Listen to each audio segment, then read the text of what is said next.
Graça e paz daquele que vive para todo sempre. Nós estamos nesse curso da metodologia do culto. O culto, ele é muito importante. Eu comecei falando que o culto é a face da igreja, o jeito que nós cultuamos a Deus em coletivo, é o jeito que nós tratamos a Deus no individual, no dia a dia, quando nós estamos vivendo a vida lá fora como igreja.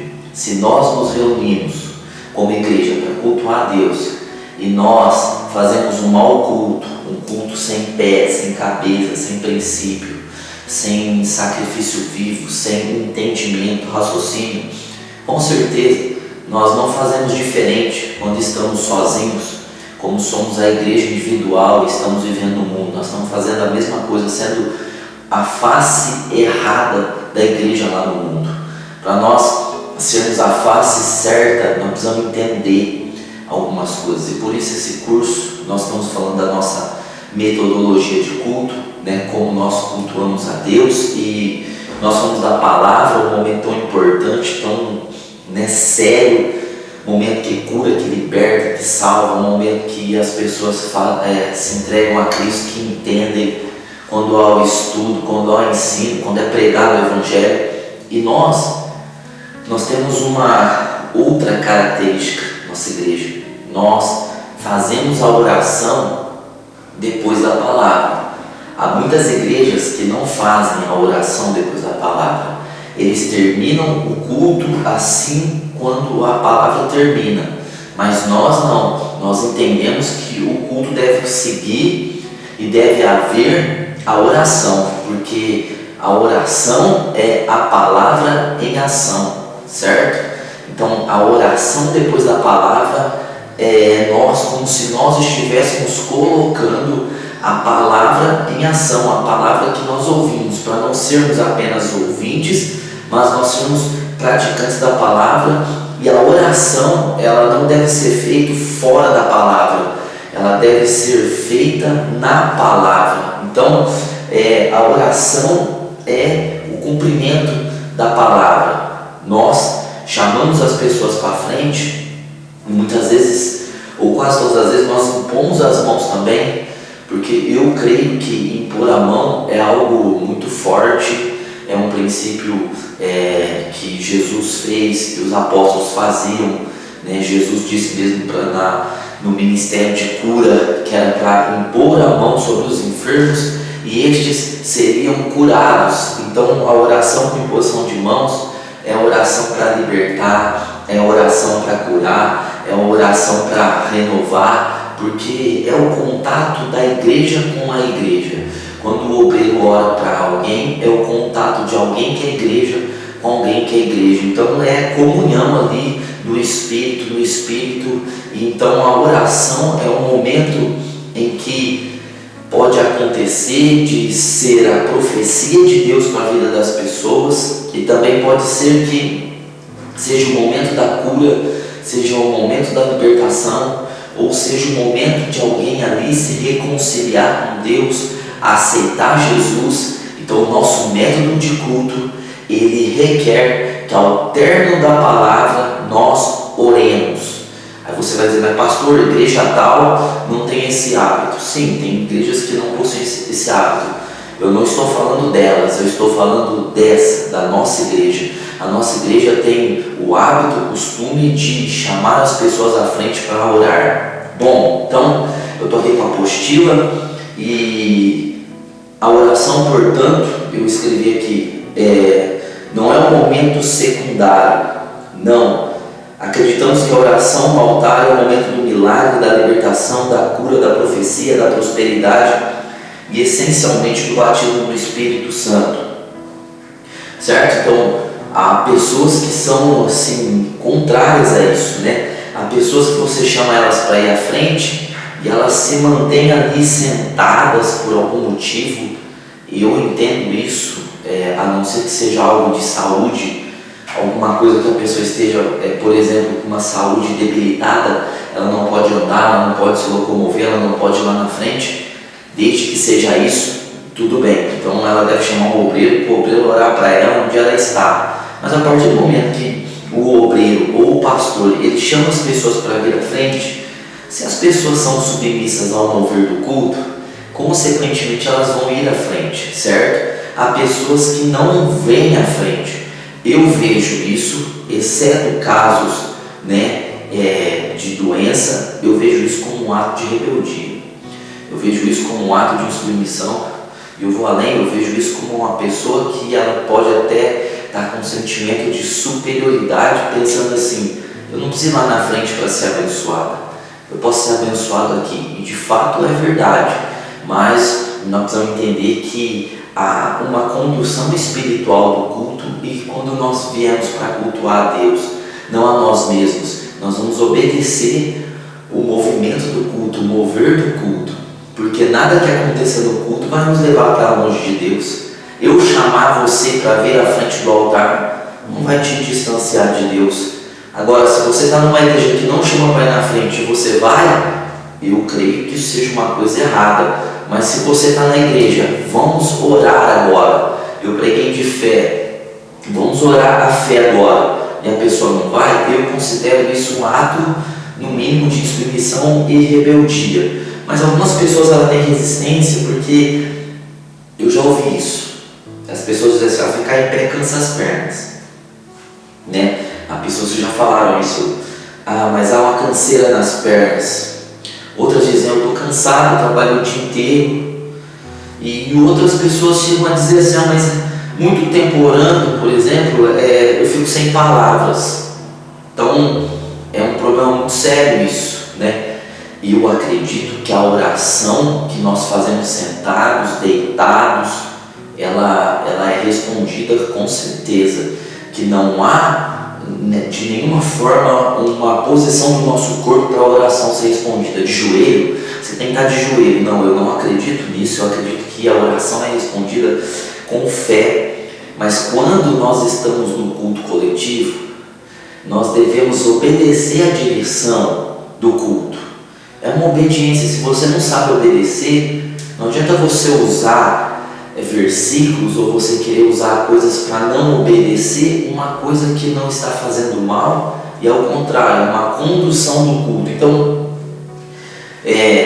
eu penso assim, que tem pessoas que falam, ficar de pé cansa as pernas.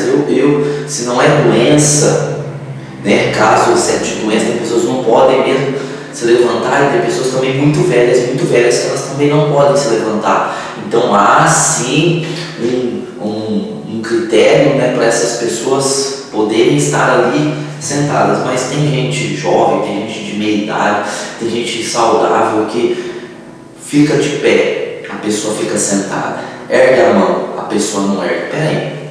Peraí, você veio fazer um culto coletivo individualmente? É o individual que está valendo? Então você já está fora do entendimento do culto coletivo, certo? Então eu penso assim, de ficar em pé na fila do banco para receber dinheiro, pode ser o que for, as pessoas ficam. Então há um interesse e há também a fé, porque o altar, ele é um lugar, quando eu vou diante do altar, foi pregada a palavra, e eu vou diante do altar, o altar é lugar de juízo, o altar é lugar de justiça, o altar é lugar de decisão, o altar é lugar de sim, o altar é lugar de não. O altar é o lugar onde você define o seu futuro, onde você estabelece o seu presente. O altar é onde você se livra do teu passado. O altar, você vai diante do juiz. É como se você estivesse indo diante do juiz para que ele julgasse a tua causa. Então é uma questão de fé. Você tem que ter fé que a oração é bíblica, e se você orar pela palavra, com a palavra, você vai ser respondido. Agora a pessoa fica lá 2 horas na fila do banco porque ela vai receber o dinheiro. Então a perna dói, mas ela está ali. Eu penso que quando nós temos fé, não vai impedir nossa perna de doer. Sim, pode acontecer que nossa perna doa, mas aí vem a nossa fé. Você entendeu? A nossa prioridade também. Jesus não estava se sentindo bem lá na cruz, mas ele morreu lá na cruz. E muitas das coisas que foram feitas espiritualmente foram feitas com dificuldade, sem sentimentos de euforia, ao contrário, os sentimentos negativos, e as pessoas fizeram. Então, mesmo cansado, mas eu estou cansado, hoje eu não vou dar um culto a Deus. Não, você traz sua canseira para adorar a Deus, para ouvir a palavra e para orar, porque mesmo cansado, todos os dias as pessoas vão trabalhar, porque elas têm um sentido do salário no fim do mês. Poxa, é por isso que nós precisamos não fazer um culto sem pé, sem cabeça. Nós precisamos dar o nosso melhor. Ou se nós temos que orar de pé, e de pé dar a impressão de ser melhor, vamos ficar de pé. Agora, se nós estamos sentados por um sentimento espiritual, você está ali quebrantado, você não se levantou, amém, mas se é por canseira, por rebeldia, então você já começou, veio a oração inicial, veio o louvor, veio a palavra, não aconteceu nada na tua vida. Você não mudou em nada porque você não orou a oração inicial, você não cantou, adorou o Senhor, você não ouviu a palavra, a tua oração não vai significar absolutamente nada. As pessoas dizem assim, mas as palavras, demorar muito, as palavras somem. Somem porque nós não temos comunhão com Deus, nós não conhecemos a palavra. Agora, se nós prestarmos atenção na palavra, nós já vamos ter o que orar, porque o que Deus está movendo no culto é a palavra. Então, se a palavra vem e você ora com a palavra que veio, você vai ter o que orar, certo? Então, nós temos que ter essa noção que o nosso culto é um sacrifício vivo a Deus. Um sacrifício não fala de coisas que você está se sentindo bem. Nem sempre você está se sentindo bem. Nem sempre você está alegre e feliz para dar glória a Deus. Mas essa tua condição não pode te impedir de glorificar a Deus, de fazer um culto que agrada a Deus. É um sacrifício, você precisa entender essa palavra. Eu fiz o primeiro vídeo disso, que é um sacrifício vivo, santo e que agrada a Deus.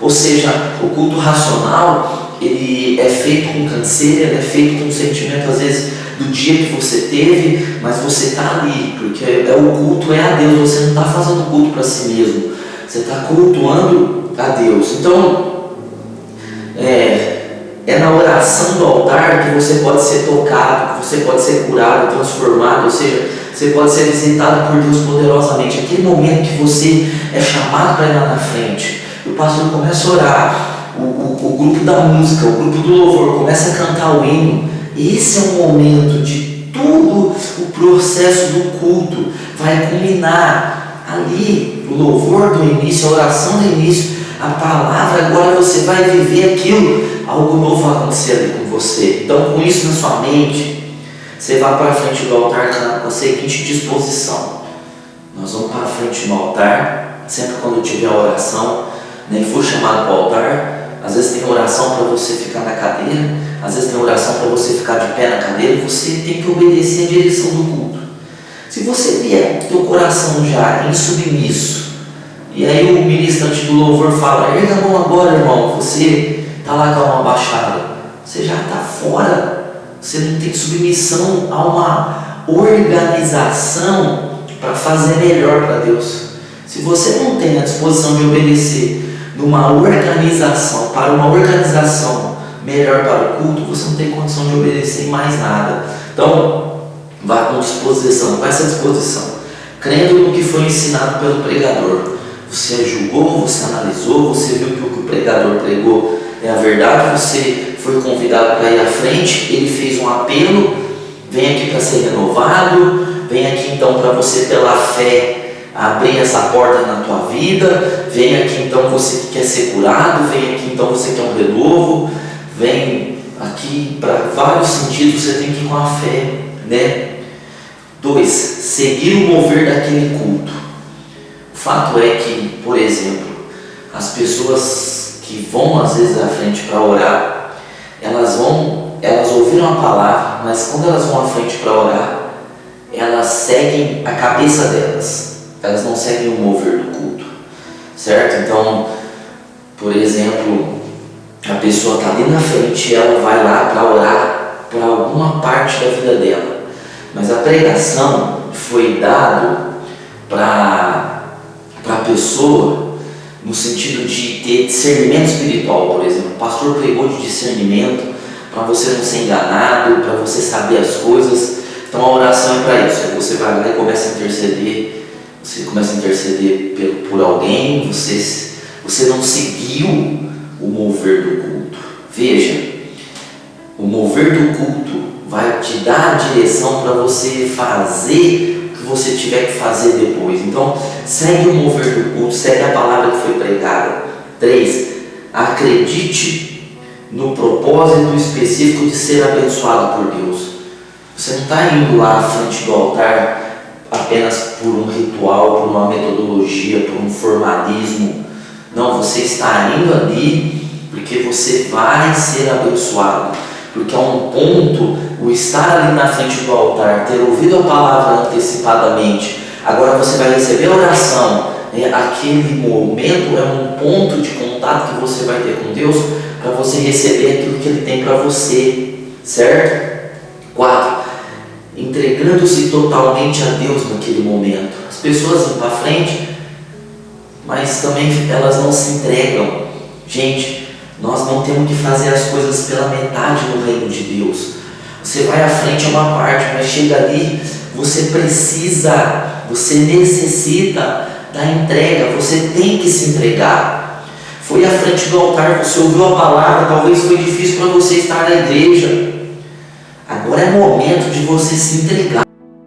Não fique pensando em outras coisas ali, ou não vê da hora que acaba. Não, entrega teu caminho ao Senhor, confia nele, confia mesmo, se entrega ali naquele momento. Então, 5. Segue as orientações dadas pelo pastor naquele momento. Então o pastor tem orientações ali naquele momento para você orar, vai vir uma palavra às vezes profética, uma unção específica para você orar de maneira específica, e aquilo vai liberar sobre a sua vida, né, o sentido do culto, certo? Então você fique seguindo as orientações, amém? Então 6, participe ativamente do momento da unção corporativa, isso é, abrindo-se para qualquer ação de Deus. Então você está ali, você não está só no individual, porque a igreja está ali na frente, é o corporativo que está ali, a unção corporativa está naquele momento. Então é mais forte do que se você estiver sozinho. Você está no corpo, você está no mesmo propósito, orando, buscando a Deus. Há coisas que são específicas em determinados cultos. Há cultos que vem uma unção específica. Há cultos, há reuniões que vem um momento, um mover específico, porque foi pregado algo e destravou, liberou aquele tipo de unção, aquele tipo de mover para você.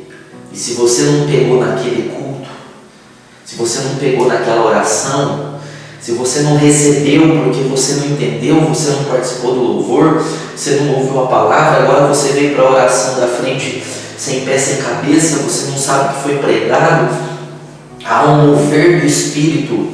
Jesus está ali no meio de nós, onde 2 ou 3 estiverem, há um mover do Espírito específico, porque foi liberada uma palavra.